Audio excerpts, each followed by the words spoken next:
Hello! In this video I will show you how to set up VPN on Oppo Reno 8 Pro.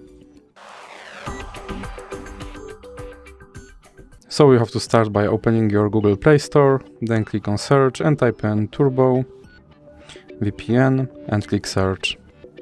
Now select this application and click install.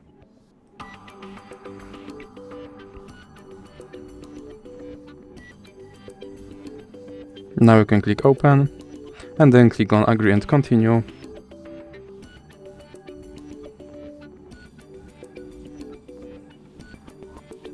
Now you can close this ad and then click allow and click consent. Then click on this button to start your VPN and click allow.